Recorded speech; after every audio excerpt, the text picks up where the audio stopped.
World War II produced many brilliant generals on both sides, the fascist and the Allies. They are engraved in history with their resounding victories and painful mistakes. And today, we invite you to go back in history to look back at the exciting lives of the 5 most famous generals of Nazi Germany.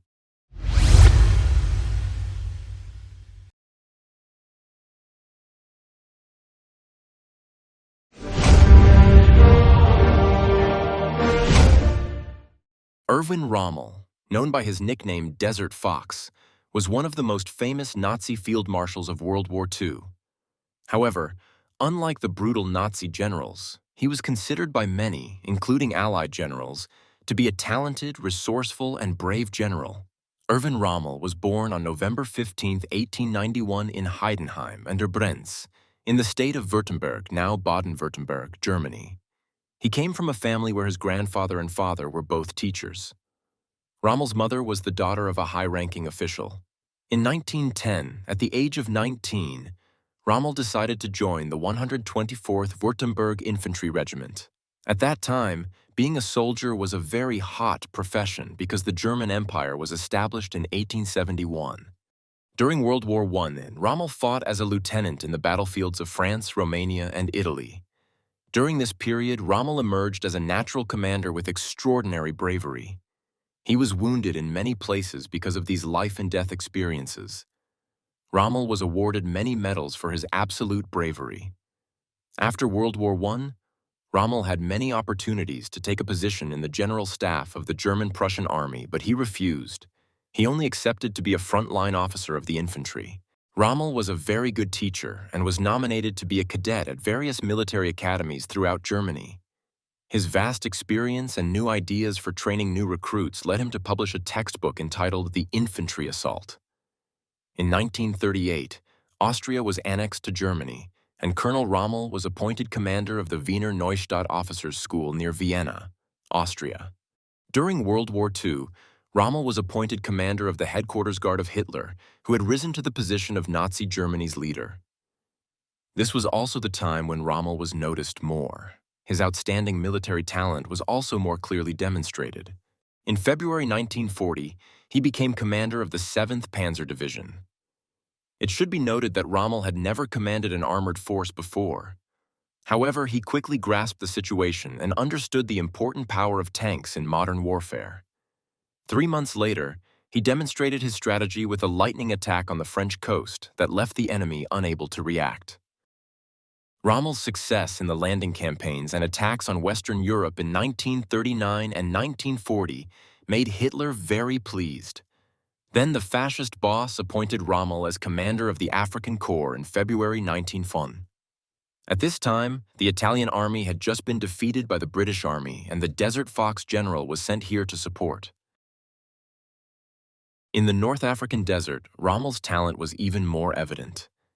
He often launched lightning attacks and won against forces stronger than his own. His comrades and opponents called him Desert Fox because of his ability to seize opportunities and appear like a ghost in battles. Rommel defeated the British at Gazala in May 1942 and captured Tobruk, Libya, afterwards. British generals and politicians all acknowledged Rommel's talent. Nazi leader Hitler was delighted with the victory and promoted him to the rank of field marshal.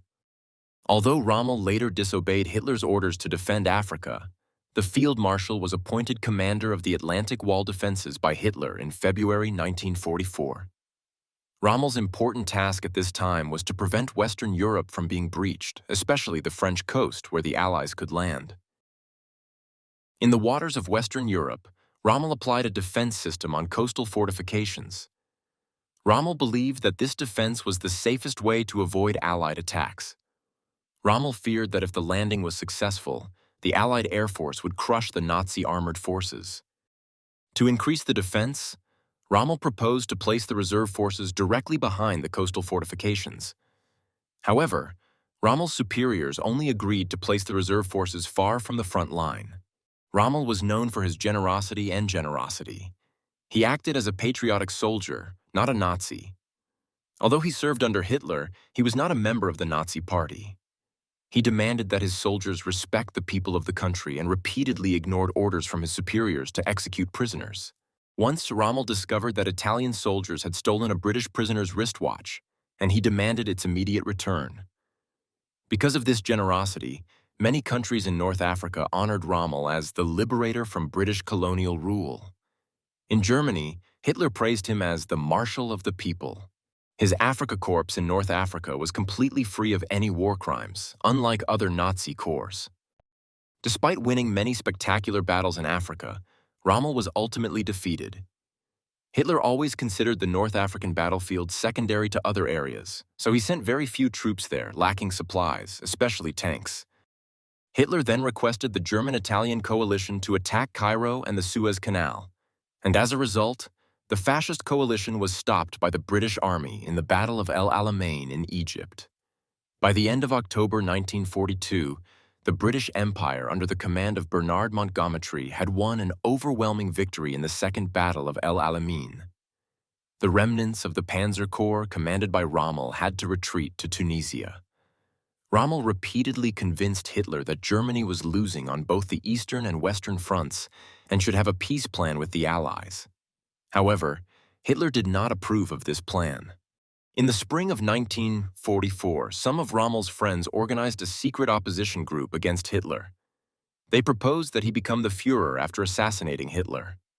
However, on July 17, 1944, Rommel's car was suddenly bombed by a British military plane, causing him to be seriously injured and hospitalized. It was a month later that he was allowed to return home for treatment. On July 20, 1944, the failed assassination attempt on Hitler led the Nazi Führer to discover the connection between Rommel and the rebel group. Hitler did not want to publicly execute the People's Marshal, so he went to see Rommel privately and asked him to go peacefully. On October 14, 1944, news spread that Rommel had died from his wounds in the war. However, the reality showed that Rommel had died by suicide by taking a very strong dose of cyanide after meeting Hitler.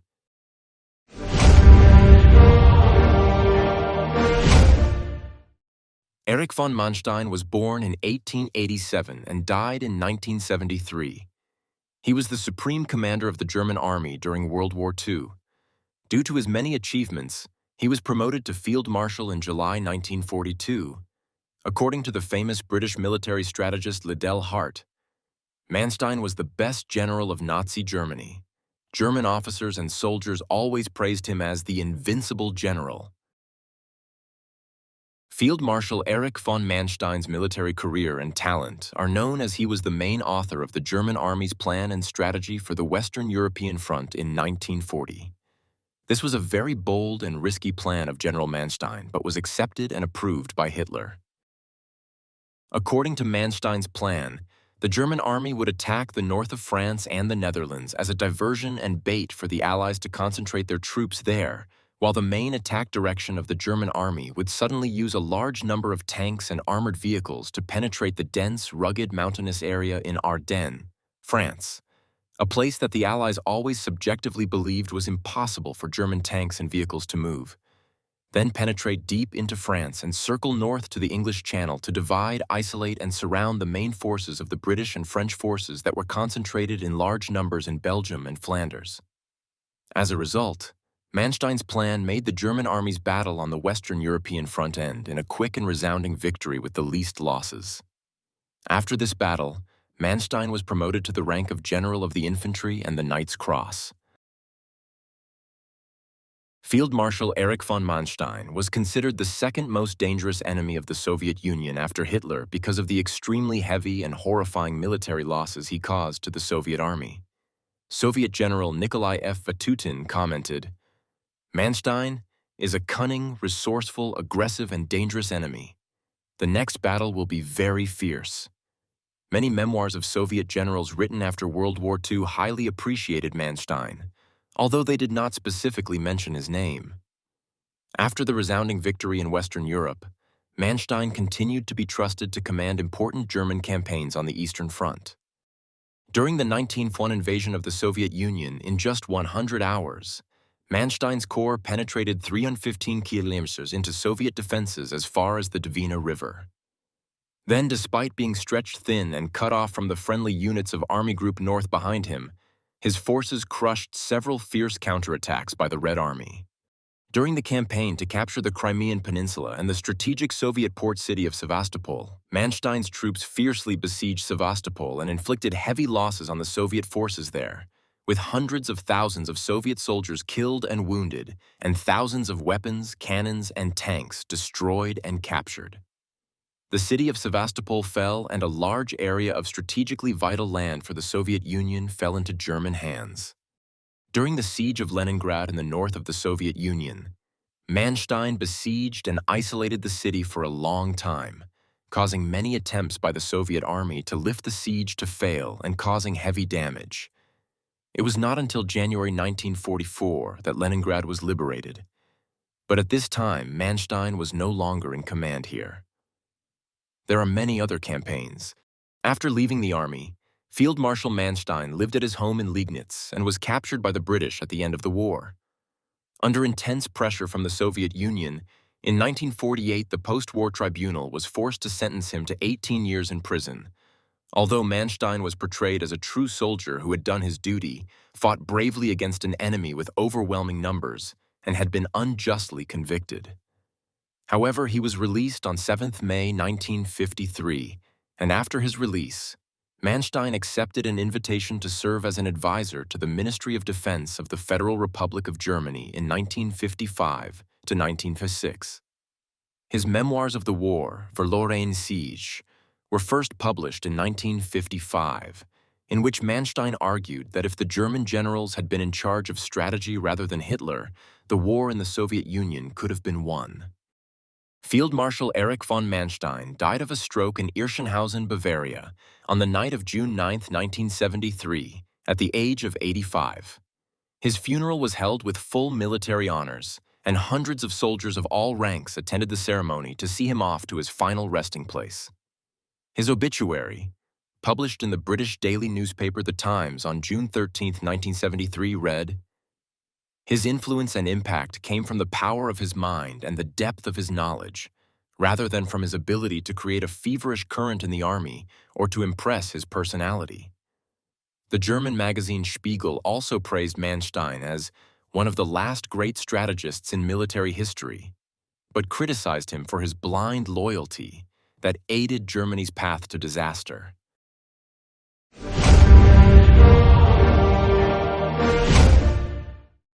Heinz Guderian was a pioneer of armored warfare and one of the first to develop the strategy of combining tanks and mechanized infantry in combat. From this foundation, Guderian built the Blitzkrieg, lightning war doctrine, which brought success to the German fascist army in the early stages of World War II. Guderian began his military career in 1900. By 1914, Guderian was serving as a signals officer in the 5th Cavalry Division. During the final stages of World War I, he was assigned to the General Staff, where Guderian hoped to apply his tactical abilities. However, the war ended sooner than expected. Guderian always believed that the war could be continued and that Germany would win. He considered the 1918 armistice to be a betrayal of the German army. Hitler exploited this, claiming that the Germans had left the front lines undefeated.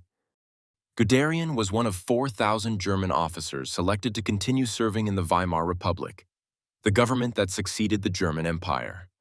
The German army was reorganized under the Treaty of Versailles to prevent another war in Europe. These were troubled times, and Guderian was tasked with keeping the peace within Germany, as civil war between political factions threatened to break out. He was sent east to coordinate the Freikorps on the Polish border, while the Russian Civil War threatened to spread across Europe. The Freikorps were paramilitary forces, largely composed of World War I veterans, and were notorious for their brutality and the suppression of revolutions in Germany in the years after the war. Guderian became a trusted officer and a member of the Soldiers' Office, a secret organization of officers dedicated to the abolition of the Versailles Treaty and the restoration of the German army. He soon became acquainted with the development of tanks and armored vehicles. Heinz Guderian became particularly interested in this front. He studied and compared the European and Soviet tank industries. Being fluent in both English and French, Guderian was able to read the works of war theorists such as Fuller, Gifford Martel, General Percy Hobart, and Liddell Hart. In the following years, Guderian was promoted continuously and was promoted to general in 1936. Thanks to his extensive military knowledge, he was given command of the 16th Army Corps of the German Army. At that time, Guderian also published his first book, Achtung Panzer, Attention Tanks. This is considered one of the key works, influencing the development of armored tactics, especially in the early years of World War II. In this book, Guderian discusses the importance of armored warfare, as well as the extinction of trench warfare, which was characteristic of World War I. He points out the superiority of tanks and aircraft of the Allies that helped them win, demanding the thorough application of this advantage. Guderian explores the potential of using tank forces supported by mechanized infantry and air force. Of all the books he wrote, Achtung, Panzer remains the most influential work. Through this book, he built the German tank divisions, as well as the tactics used. One of the highlights is that Guderian proposed separating tank divisions from infantry. This is quite normal today, but in the 1930s, tanks were seen as supporting infantry attacks, not the other way around. Guderian advocated the idea of deploying large numbers of tanks in the lead, while infantry followed in motor vehicles. Aircraft and artillery were the air and rear support. Guderian also developed better communications, connecting tanks via radio to coordinate operations. This way, the tank commander could communicate better with other tanks, and at the same time command the crews under him. Crews were encouraged to work as a team, each with a specific task and performing it perfectly.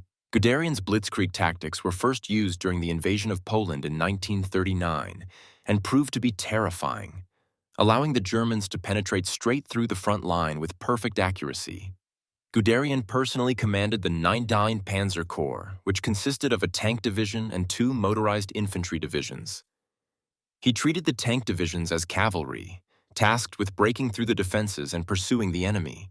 Guderian continued his success on the French front, where he personally commanded one of the decisive battles at Sedan, which led to the collapse of the French defenses. Guderian advanced so quickly that he was able to destroy the Allied forces retreating from Dunkirk. However, his superiors ordered him not to attack so that the British and French could withdraw. Guderian was trusted to lead the blitzkrieg against the Soviet Union. The Germans were able to advance deep into the Soviet Union thanks in part to his courage and intelligence. But by this time, Guderian had begun to object to the decisions of his superiors, including the order to encircle the Soviet Red Army in Moscow by advancing southward, rather than directly through the front lines as Guderian had suggested. This led to a series of confrontations between Guderian and Hitler himself, the German commander-in-chief. Guderian was one of the few men who could question Hitler's orders with impunity. There were many disputes between Guderian and Hitler. The most notable was the incident in 1945 over the losses at Kustrin, during the Battle of the Oder-Neisse, as the Red Army advanced towards Berlin. Guderian was dismissed from his post after a heated argument with Hitler. He survived the war and surrendered to the Allies. After the war, Guderian was often invited to attend meetings of British veterans groups, where he analyzed past battles with the old enemy. His expertise was put to good use during 1905, when Guderian was involved in the reconstruction of the West German Army. Guderian died on 14 May 1954 and was buried in Goslar, Hanover, where he had served with the 10th Commando Battalion in his early years. Erwin Rommel, one of the most famous German generals of World War II and a close friend of Guderian, asserted, "In Germany, the elements of modern armored warfare were already concretized into doctrine before the war. Largely thanks to the work of General Guderian, it was practically demonstrated in the organization and training of armored formations."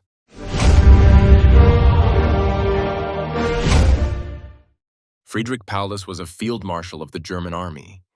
He was the highest-ranking commander of the German and Allied forces that stormed Stalingrad, and was defeated and captured just one day after being promoted to field marshal by Adolf Hitler. The Soviet Red Army persuaded him to renounce Hitler and work as a propagandist for Moscow. By January 1943, the defeat of the German army in the Battle of Stalingrad was clear. This epic clash changed the course of the 6.5-month-long World War II. The Soviets lost more than 1 million soldiers, while the Germans lost 950,000. The Sixth Army under Lieutenant General Friedrich Paulus was eventually surrounded and destroyed. On the second-to-last day of the battle, Nazi leader Adolf Hitler promoted Paulus to Field Marshal. In his final message, Hitler gave a clear order: no German field marshal should ever be taken prisoner. Hitler expected Paulus to commit suicide when captured by the Soviets, but Field Marshal Paulus chose life and surrendered on January 31, 1943. For Moscow, Field Marshal Paulus's surrender was important not only in terms of prestige. After the Nazi invasion, the Soviet government allowed German communists to take refuge in the Soviet Union in the 1930s and form an anti-fascist organization. After the defeat at Stalingrad, which undermined confidence in Germany's victory, some 91,000 Wehrmacht soldiers were taken prisoner, a good opportunity for the launch of an anti-fascist organization. Wehrmacht was the unified name of the armed forces of Nazi Germany from 1935 to 1945. The Wehrmacht included the Heer, Kriegsmarine, and Luftwaffe. This was the main fighting force of Germany in World War II, considered the most powerful army in the world at that time.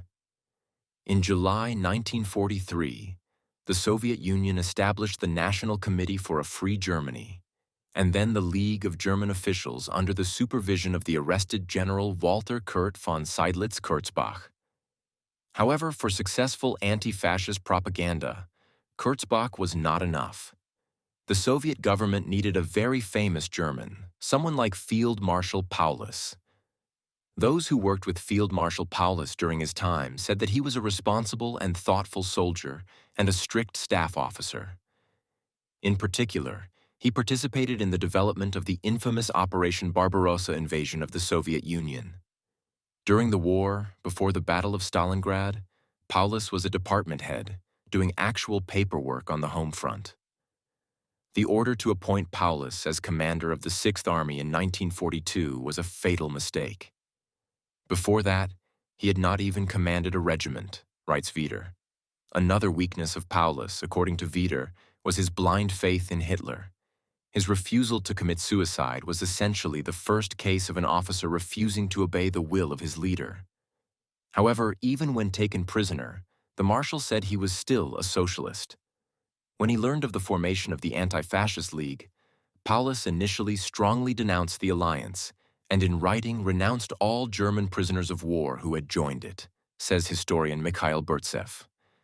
By then, the Soviets were using psychological attacks, so Paulus had changed his mind. At that time, Paulus's friend, General Erwin von Wirzleben, was executed in Germany for his participation in the anti-Hitler plot in July 1944, which also played an important role in making Field Marshal Paulus tired of Hitler. From then on, Paulus began to see himself as just another card of Hitler. On August 8, 1944, a year and a half after being taken prisoner, Paulus spoke on German radio and told the Wehrmacht soldiers, "For Germany, the war is over. Germany must abandon Hitler." That was Paulus's first but not his last anti-Hitler speech. He joined the ranks of the German Officials' Union and repeatedly called on the German people to resist Hitler. He later made strong anti-fascist speeches. Paulus worked in the Soviet government, and later he was the main consultant for Vladimir Petrov's film about the Battle of Stalingrad, 1949. After Stalin's death, Paulus moved to his hometown of Dresden in East Germany and died of illness in 1957.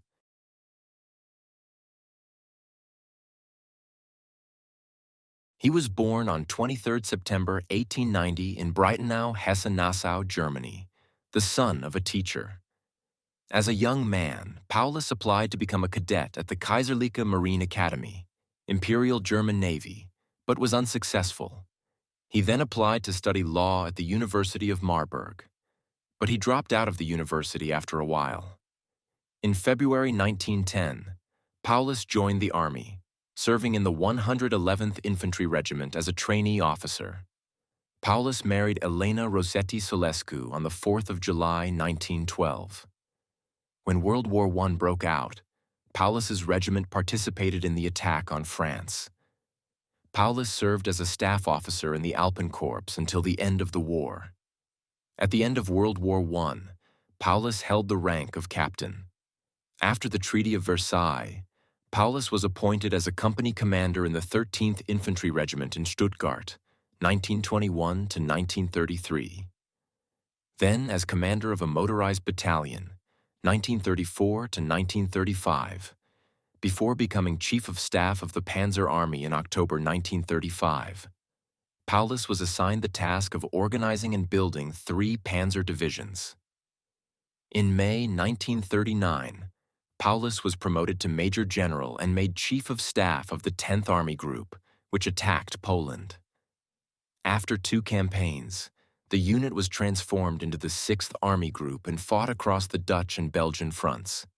In August 1940, Paulus was promoted to Lieutenant General and appointed Deputy Chief of Staff of the Army, in which position Paulus advised on the campaign to invade the Soviet Union. In January 1942, Paulus was the commander of the 6th Army in the advance to Stalingrad, but was defeated by the Soviets and called on Paulus to surrender. If Paulus surrendered, the Soviets would provide food for his soldiers, and the wounded, sick, and frostbitten would be treated. All prisoners could keep their military insignia, medals, and personal belongings. Paulus had 24 hours to respond. Paulus immediately informed Hitler of the Soviet ultimatum and asked for freedom of action. Hitler rejected his request. On the morning of January 10th, 24 hours after the surrender deadline had expired, the Soviets launched an artillery attack with 5,000 artillery shells. The battle raged for 6 days, with the Germans reduced to half their size with a line 24 kilometers long and 15 kilometers wide. By January 24, 1943, the Germans were split into 2 sectors and had lost control of the last emergency runway. German planes could no longer land to deliver supplies, especially medicine for the wounded. Once again, the Soviets gave their opponents a chance to surrender. Soviet representatives arrived at the German lines with an offer for Paulus. Once again, torn between the duty to obey the mad leader and the responsibility to save the remaining soldiers from being annihilated, Paulus appealed to Hitler. The soldiers have no ammunition and no food. Effective command is no longer possible. 18,000 wounded without supplies or bandages or medicine. Continuing the defense is pointless. Collapse is inevitable. The army requests permission to surrender immediately to save the remaining soldiers. But Hitler forbade surrender and ordered the 6th Army to hold its position to the last man and the last bullet. On 30 January, Paulus radioed Hitler. The final collapse will come within 24 hours. This news caused Hitler's high command to shower officers with awards, hoping that such honors would strengthen their determination to die honorably on the bloody front. Hitler promoted Paulus via radio to the rank of Field Marshal. Some 117 other officers were also promoted. It was a devilish move. Hitler wanted Paulus to fight to the death. The German flanks were crushed by the Soviets. At this moment, 91,000 German soldiers, including 24 generals, were hungry, thirsty, cold, many wounded, all suffering, clutching blood-stained blankets to protect themselves from the cold of -24 degrees Celsius, limping over the snow and ice towards the Siberian POW camps. Except for 20,000 Romanian troops and 29,000 wounded who had been airlifted, this was all that remained of an army group that had numbered 285,000 men just 2 months earlier. Of the 91,000 who had been taken prisoner that winter day. At headquarters, the Nazi dictator Hitler berated the generals at Stalingrad, saying that they should have consolidated their ranks, dispersed, and shot themselves with their last bullet. Paulus should have ended his life like the commanders of old who threw themselves on their swords when they saw defeat. In August 1944, Paulus spoke on Moscow radio, calling on the German army to eliminate Hitler. The Battle of Stalingrad marked a turning point in World War II. After the war, Paulus testified at the Nuremberg trials of the Nazi leaders. In 1953, Paulus was released. 2 years later, all surviving German prisoners of war, mainly prisoners of war from Stalingrad, were repatriated by the Soviet Union. Of the 91,000 German prisoners of war, only about 6,000 returned home. Paulus became a police inspector in Dresden, German Democratic Republic, until the end of his life. He died on February 1, 1957, of a nervous illness.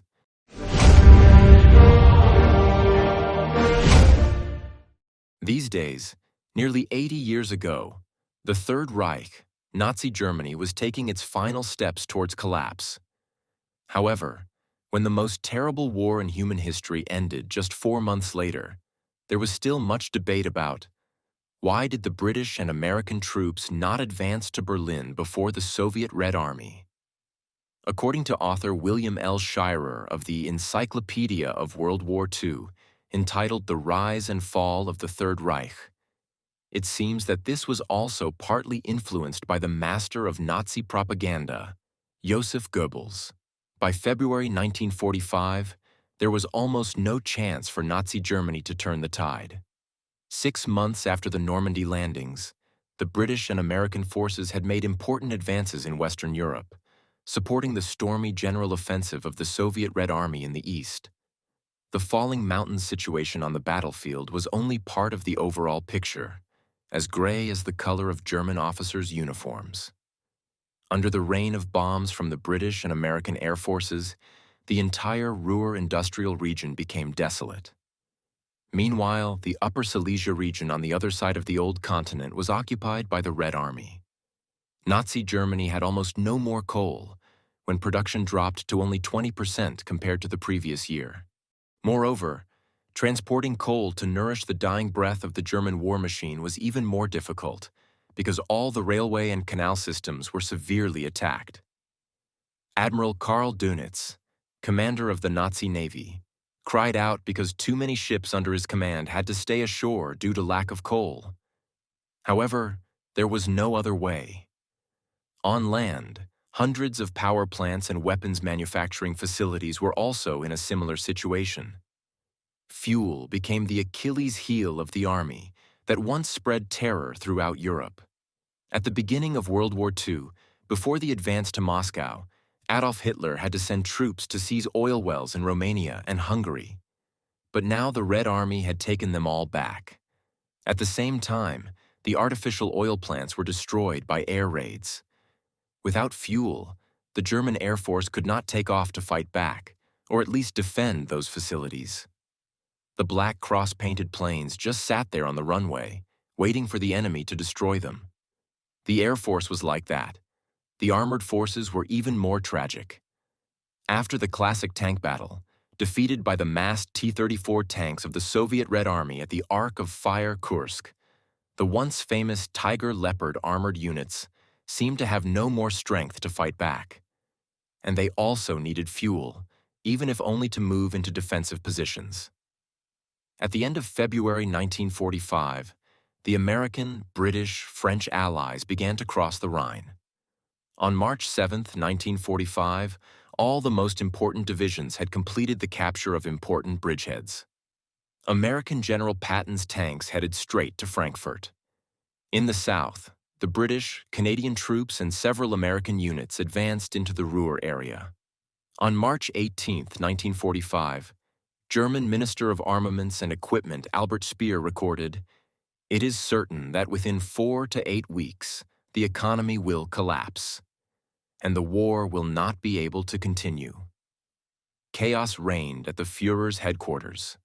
Outside, British-Canadian troops under Field Marshal Montgomery had advanced to Bremen, Hamburg, and then to control the Baltic.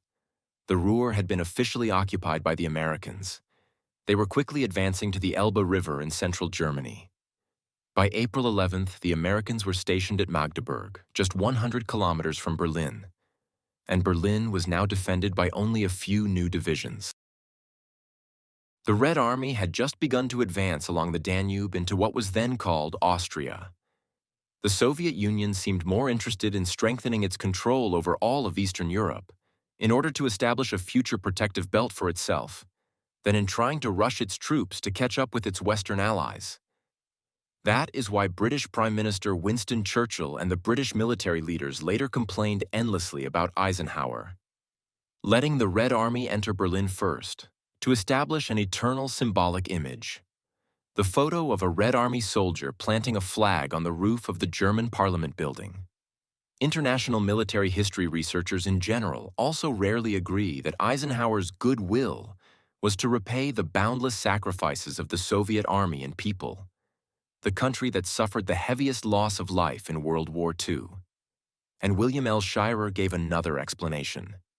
At that time, when assembling troops at the Elbe River, Eisenhower, Commander-in-Chief of the Western Allied Forces, US, UK, France, Canada, Australia, New Zealand, wanted to cut Germany in half, horizontally, to limit any risks that could arise from the struggles of a mortal beast.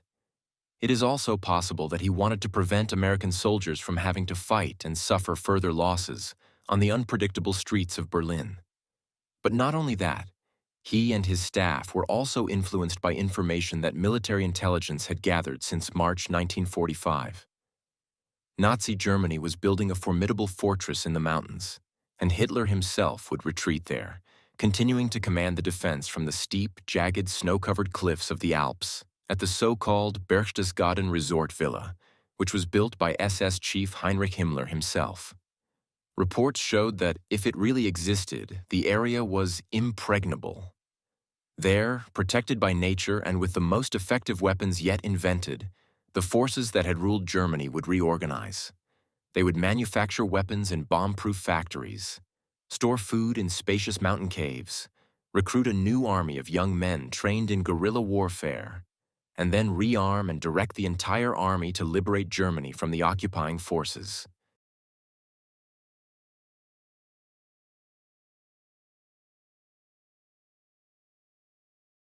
Receiving this colorful, legendary report, Eisenhower did not want to be careless. His chief of staff, Bedell Smith, also expressed his fear of a prolonged campaign in the Alpine region, which could cause heavy losses to American soldiers and prolong the war indefinitely. And so Eisenhower wanted to personally lead troops south, tightly controlling all roads leading to the Alps. But who would have thought that the report was exactly a legend? Allied intelligence may have fallen into the trap of a master of propaganda, the father of the proposition. A lie repeated enough becomes the truth. Joseph Goebbels. Witnessing the inevitable decline of the Third Reich, Hitler's most trusted aide mobilized his last nerve. Before the story of this place called National Fortress, or Alpine Fortress, Alpenfestung, Alpine Fortress, Goebbels himself was also the author of the legend of a miracle weapon capable of changing the course of the war. Flying bombs. Although the V-1 and V-2 flying bomb launchers were continuously captured by the Allies on the march, their traces were still enough to make Eisenhower suspicious. However, that was also the last time the cunning Dr. Goebbels influenced the course of the war with such a propaganda bluff. And that was it. The defeat of Nazi Germany was inevitable. Marshal Zhukov was in no hurry. His tanks painted with red stars were ready to flatten Berlin at any moment.